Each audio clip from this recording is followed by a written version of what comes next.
pardon my expression, sucks. But Allison, you're amazing, and I'm so happy to share the stage with you. Thank you. Again, let's hear it for our young... Yay.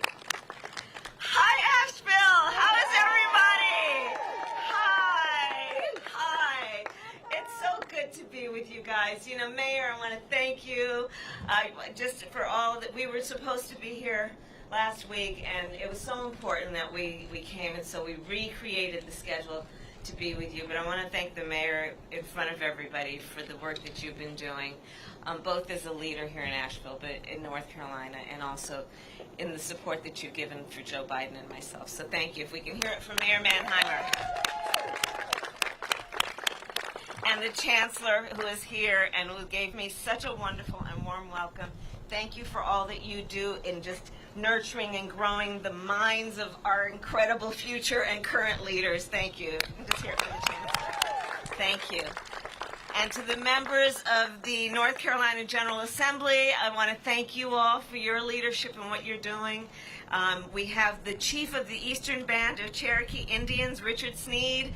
I want to thank him. I'm going to thank the Buncombe County Commissioners and City Council, the Buncombe County Sheriff Quentin Miller, and all of you. Thank you. So much to talk about, and I'm just going to move this there so I can see you guys. 13 days to go. 13 days to go. And we cannot spare a minute, sister and brothers. We cannot spare a minute in terms of everything that I know everyone here and around our country is prepared to do, as Joe Biden says, to fight for the soul of our nation. And that's really what's going on, right? It's about fighting for the soul of our nation. It's about knowing we deserve more and we are better than this. And there's so much that happened even before COVID struck. But in many ways, I've thought of this pandemic as being an accelerator, in that it has highlighted what was wrong before and it has made it worse, right? And so let's think about it in the context of what has been going on in terms of public health, especially during this virus. And we can't overlook the fact that on January 28th, Donald Trump and Mike Pence were informed about the nature of COVID-19, this virus. They were informed, 5 times more likely to kill people than the flu. Informed it could harm children. Informed it is airborne. Can you imagine what the families of Asheville, what the families of North Carolina could have done with that information on that date? To prepare, be it to stock up on toilet paper, or to plan, because we know that the vast majority of Americans don't have more than $1,000 in savings. And what folks might have done to prepare, knowing that it's predictable that they may not be able to go to work for a while. And sadly, we still have so many workers in America who don't have paid sick leave and paid family leave. But he didn't tell us. They sat on that information. They covered it up. And instead, the President of the United States, the Commander-in-Chief, whose first responsibility should be to keep the American people safe, sat on this information and suggested to the American people, you're on one side of his ledger if you don't wear a mask, and on the other side of his ledger if you do. And now we're looking at a situation where over 220,000 Americans have lost their lives in just the last several months, many of whom have families, and they could not even see them and hold their hands and touch them in their last days on this earth. We now have a situation where over 8 million people have contracted this virus, having untold long-term health consequences, including what doctors are telling us, lung scarring, things of that nature. And in the midst of all of this, the public health crisis, you've got Donald Trump and his boy Bill Barr United States Supreme Court, this is stranger than fiction. Have you ever heard that expression, fact is stranger than fiction? We're living it. We're living it, sister. And so what are we seeing? Right now, in the midst of a public health pandemic, Donald Trump and Bill Barr are in the United States Supreme Court trying to get rid of the Affordable Care Act that President Obama and Vice President Biden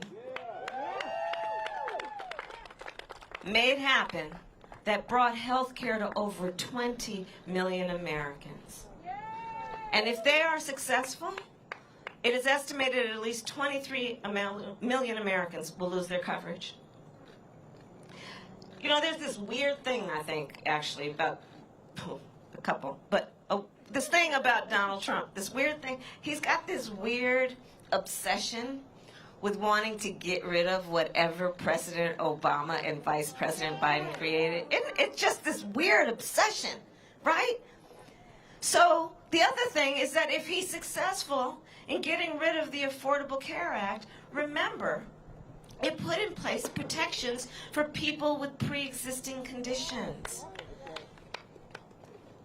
If you know anybody who has diabetes, asthma, high blood pressure, breast cancer.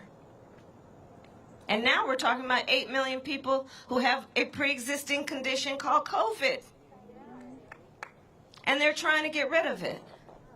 That alone is reason to know that he is incapable of being a president who will protect the well-being and health of the American people, and that's why he's got to go. We're looking at a situation, again, this pandemic has been an accelerator. We're looking at a situation where over 30 million Americans had to apply for unemployment insurance, many of whom, again, did not have paid sick leave, did not have paid family leave. And they're trying to push through a Supreme Court nominee in what I call an illegitimate process, because, by the way, we're not talking about election season. We're not talking about election year. We're talking about an election that is taking place right now where over 20 million Americans have voted, and the election will be over in 13 days, and the majority of the American people are saying, let the American people decide who will be their president. And then that is the person who should decide who will fill a lifetime appointment to the highest court in our land.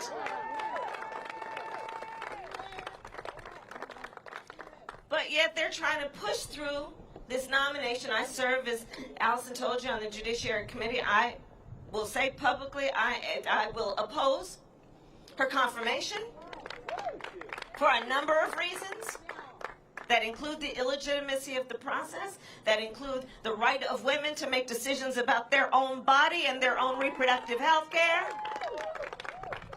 that include the need to maintain the Affordable Care Act, but they're pushing this thing through. Now, while there is a bill sitting on a desk that's been sitting there for 150 days called the HEROES Act, that would bring relief to all of these people who are suffering right now, who are in food lines for hours. The 1 in 5 mothers in America who is describing her children under the age of 12 as being hungry, who need an expansion of what we're fighting for in that bill. SNAP benefits, you know what that is? We used to call it food stamps. It's what people need when they're hungry. But they're pushing through this nomination instead of the Senate Republicans saying, vote on that bill, including one senator from this state. You know what I'm talking about.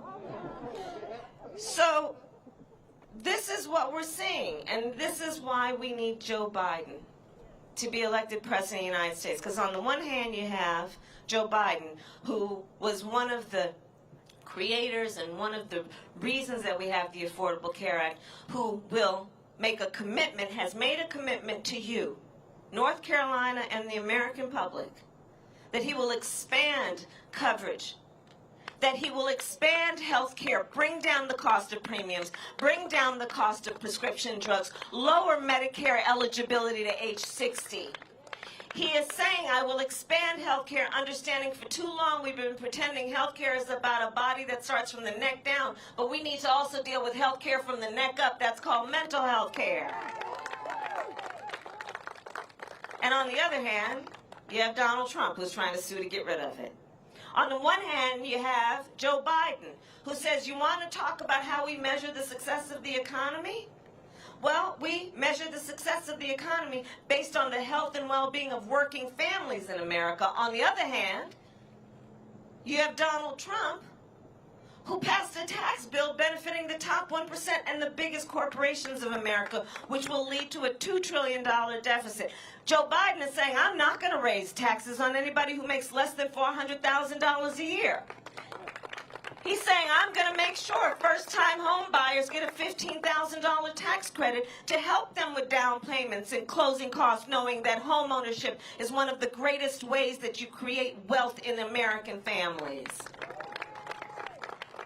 On the one hand, you have a Joe Biden who says, we've got to deal with supporting the public schools of America, and we will triple Title I funding for those schools that are in the highest needs communities with the lowest tax base, because the children of those communities have a God-given capacity to be nurtured and to thrive, but we need to give them the resources. On the other hand, you have a Donald Trump who put Betsy DeVos in office. On the one hand, you have a Donald Trump who has been rejecting science from day one. Rejecting science on the issue of this climate crisis, which is threatening our very existence. Rejecting science on the issue of this virus. And on the other hand, you have a Joe Biden who embraces science, who will be a leader, who says that the public health experts must guide the policy decisions we make on all of these issues that literally threaten the health and well-being of the American people. So there are very clear choices here. And the bottom line is, I do believe the outcome of this race will, in very many ways, be decided by you, North Carolina. It will be. And in that way, the choices and the decisions you are making will impact people around the country.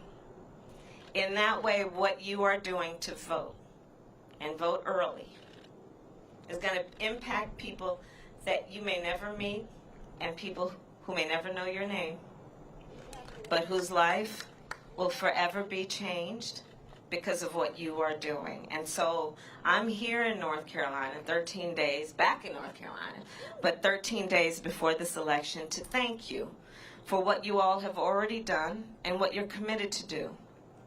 And this issue before us of who will be the next president of the United States has everything to do with fixing the problems, but it also has to do with restoring in our country what we know to be our highest ideals, around unity, around bringing folks together, around rejecting these notions of fear and hate and division, of doing what we know we have had the capacity and have the capacity to do, to regain our standing in a way we can feel good about the future of our children and our nation. All of this is at stake right now. And Joe and I are actually particularly proud. I was doing some interviews earlier. We're proud of the fact that ours is a campaign that has probably built one of the broadest coalitions of any campaign in recent history. We've got the support, yes, of Democrats and Republicans and independents, people of all walks of life, all races, right? Because we know that to strengthen our country, to take back the soul of our country, it's about all of us, and all of us being a part of where we go and where we need to go and where we can go. So I want to thank you, Asheville, for all that you were doing. 13 days to go. We don't want to look back in 14 days and have any regrets. you know? And I guess my last point is this. This moment will pass. And years from now, our children, our grandchildren, others, they're going to look at us. They're going to look in our eyes, every one of us, and they will ask us, where were you at that moment? And here's the thing. What we will be able to tell them is more than just how we felt. We will tell them what we did. We will tell them we were hanging out in this parking lot in Asheville with the mayor and all these incredible friends and neighbors, and we will tell them how we organized, how we made sure that people know what's at stake, how we reminded people that none of us is alone, we're all in this together, and we will tell them about what we did to fight for the soul of our nation. Thank you all. Thank you.